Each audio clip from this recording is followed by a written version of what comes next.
ઉદાહરણ 4.8 જેમાં આપણને કીધું છે એક પર્વતારોહક જમીનથી 490 મીટર ઊંચે પર્વતની ધાર પર ઊભો છે.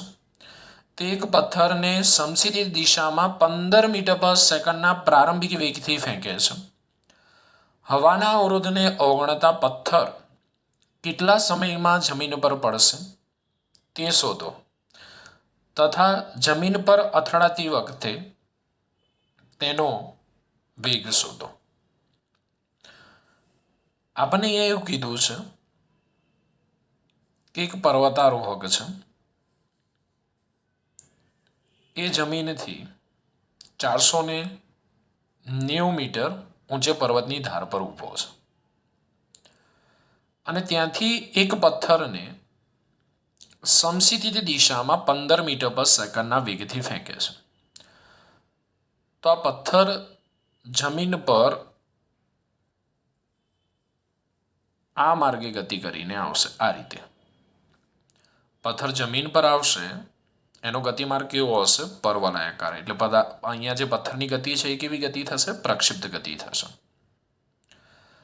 જ્યારે પર્વતની ટોચ ઉપરથી પથ્થરને સમસીધી દિશામાં ફેંકવામાં આવે એટલે અમુક અંતર સુધી એ સમસીધી દિશામાં ગતિ કરશે, ત્યારબાદ એ આ રીતે ગતિ કરીને જમીન પર આવશે, એટલે કે પ્રક્ષિપ્ત ગતિ કરશે. હવે પ્રક્ષિપ્ત ગતિ કરતો હોય પથ્થર તો એ સમસીધી દિશામાં અચળ વેગી ગતિ કરશે અને શિરોલંબ દિશામાં અચળ પ્રવેગી ગતિ કરશે. અને પદાર્થની આવી દ્વિપારિમાણિક ગતિને આપણે પ્રક્ષિપ્ત ગતિ કહીએ છીએ. હવે પદાર્થને અહીંયા સમસીધી દિશામાં ફેંકવામાં આવે છે. એટલે અહીંયા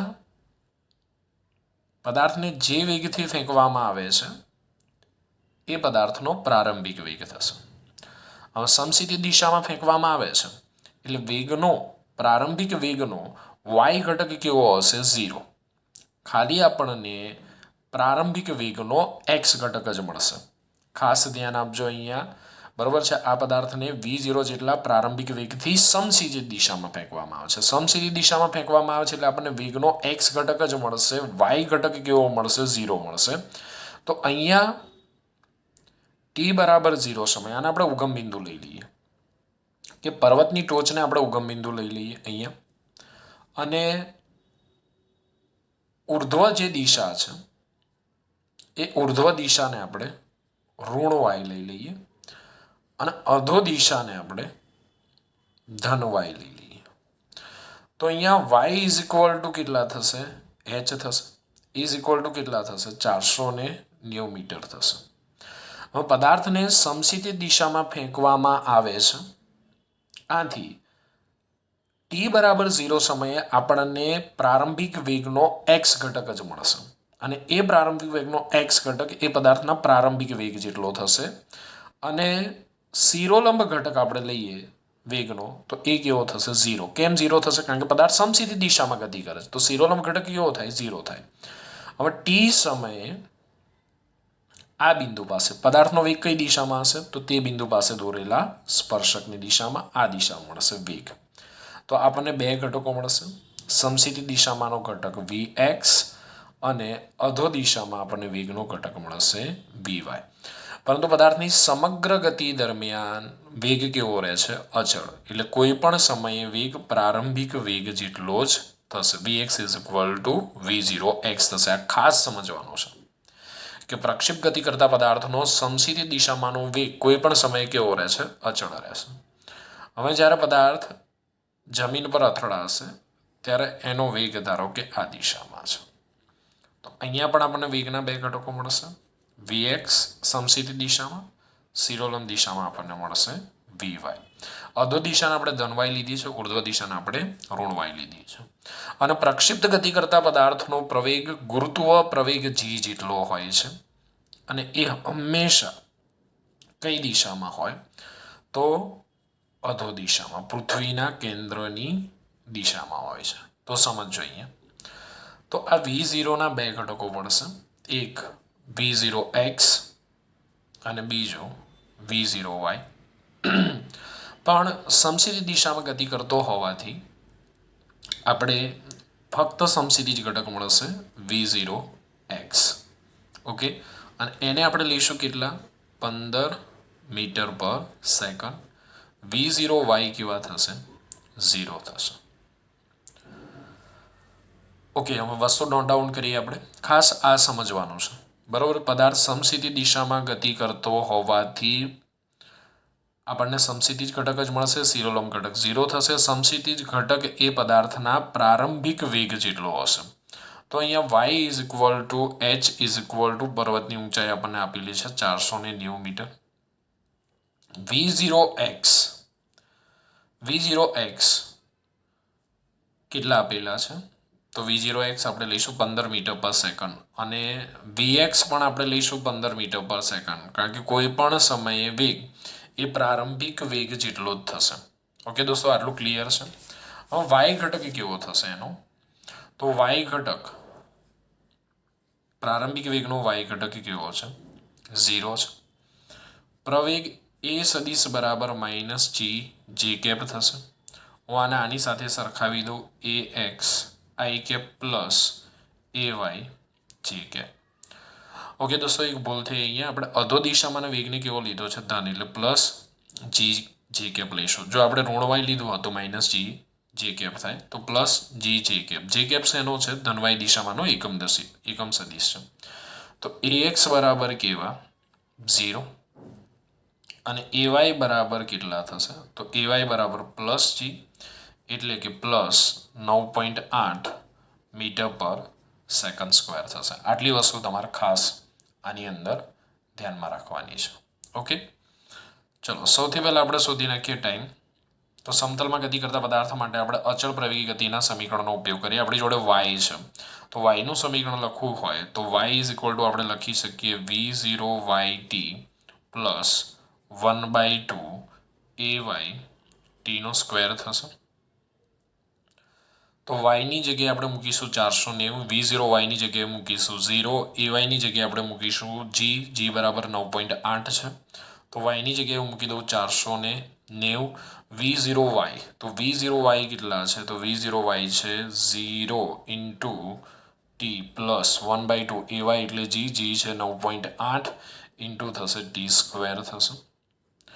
ચલો, તો આપણને મળશે અહીંયા 490 બરાબર 9.8 ભાગ્યા 2 4.9 ટીનો સ્ક્વેર મળશે. તો T square is equal two આપણે લખી શકીએ 490 ભાગ્યા 4.9, તો આપણને મળશે 100 ટી સ્ક્વેર બરાબર. તો ટી બરાબર થશે 10 સેકન્ડ. અહીંયા દોસ્તો આપણે એક લાઈન લખીશું શરૂઆતમાં કે પર્વતની ટોચને ઉગમ બિંદુ તથા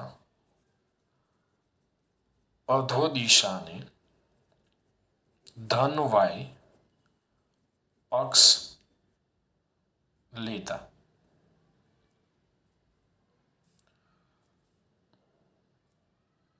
ધન y અક્ષ તરીકે લઈને પથ્થરને સમક્ષિતિજ દિશામાં ફેંકતા. ઓકે, પછી આ ડેટા લખીશું. હવે બી પાર્ટ શોધી નાખીએ આપણે. તો જમીન પર અથડાતી વખતે જમીન પર આવતા કેટલો સમય લાગે છે? તો જમીન પર આવતા 10 સેકન્ડ જેટલો સમય લાગે છે. જમીન પર અથડાતી વખતે વેગના ઘટકો કયા છે આપણી જોડે? તો vx is equal two v0x જ થશે. કેમ vx is equal two v0x? Theory જોવી પડશે પ્રક્ષિપ્ત ગતિવાળી. 15 મીટર પર સેકન્ડ. vy આપણે શોધવો પડશે. આ સમગ્ર ગતિ દરમિયાન અચળ રહેશે. vy ઇઝ ઇક્વલ ટુ સૂત્ર કયું થશે? v0y plus ayt. ચલો, v0y કેટલા છે? 0 છે. ay કેટલા છે? ay છે 9.8 ઇન્ટુ ટી આપણને કેટલા મળ્યા? 10. તો vy આપણને મળી જશે 98 મીટર પર સેકન્ડ. દોસ્તો, આ બધા સમીકરણ ક્યાંથી આવે છે? તો આપણે સમીકરણ મેળવ્યા ત્યાં r બરાબર r0 પ્લસ v0t પ્લસ 1/2 એ સદીશ ઇન્ટુ ટી સ્ક્વેર. આના ઘટકો સ્વરૂપે લખીએ તો x બરાબર x0 plus v0 xt plus 1/2 axt square, y is equal to y0 plus v0 yt plus 1/2 ayt square. વેગનું સમીકરણ છે v બરાબર v0 plus a into T. આને ઘટકો સ્વરૂપે લખીએ તો x બરાબર x0 plus axt, y is equal to y0 plus ayt થશે. ઓકે, તો હવે વેગને આપણે લખીએ તો v સદીશ ઇઝ ઇક્વલ ટુ આપણે લખી શકીએ vx i કેપ પ્લસ શું થશે vi j કેપ થશે. ઓકે, અને એનું મૂલ્ય લઈએ તો v is equal two under route vx square plus શું થશે vy સ્ક્વેર થશે. આ વેગને ઘટકો સ્વરૂપે લખીએ આપણે તો સદીશ v is equal to vx i cap plus vy j cap ને એનું મૂલ્ય લઈએ તો કોઈ પણ સદીશનું મૂલ્ય એટલે તેના ઘટકોના વર્ગોના સરવાળાનું વર્ગમૂળ થશે. કિંમતો મૂકી દઈએ તો vx square is equal two 15 square, vy square is equal two 98 વર્ગ. તો આપણને ફાઇનલ આન્સર કંઈક મળશે 99.14 મીટર પર સેકન્ડ. 99.14 મીટર પર સેકન્ડ. તો આ દાખલાને એક જ સ્ટેપમાં કરી શકાય. ધારો કે તમારે સમય શોધવો છે, બરાબર છે, તો સમય શોધવા માટે તમે સૂત્ર વાપરી લો t is equal two 2y/g અથવા t is equal two 2h/g કરી નાખો. 2 ગુણ્યા h 490 ભાગ્યા g 9.8 જવાબ મળી જશે, બરાબર છે. અને v ઇઝ ઇક્વલ ટુ તમને આવું મળ્યું vx square plus vy square. તો vx સ્ક્વેરની વેલ્યુ તો તમે v0 જેટલી જ લીધી ને, તો અહીંયા v0 સ્ક્વેર પ્લસ ayની જગ્યાએ તમે લઈ લો પ્લસ gt સ્ક્વેર, કારણ કે ay ઇઝ ઇક્વલ ટુ તમને તો gt જ મળ્યા હતા ને, તો g square T square, sorry g square T square. હવે અહીંયા તમે 15નો વર્ગ કરો, બરાબર છે. gt બરાબર કેટલા મળ્યા હતા અહીંયા આમ લખી નાખીએ gtનો હોલ સ્ક્વેર લખી નાખીએ, બસ આ રીતે કરી નાખીએ તો gt કે આપણને કેટલા મળ્યા હતા 98 એનો સ્ક્વેર. તો એક જ સ્ટેપમાં દાખલો પતી જશે. t is equal two 2y/g અને v is equal to root of v0 square plus gt square. Screenshot લઈ લઈશું.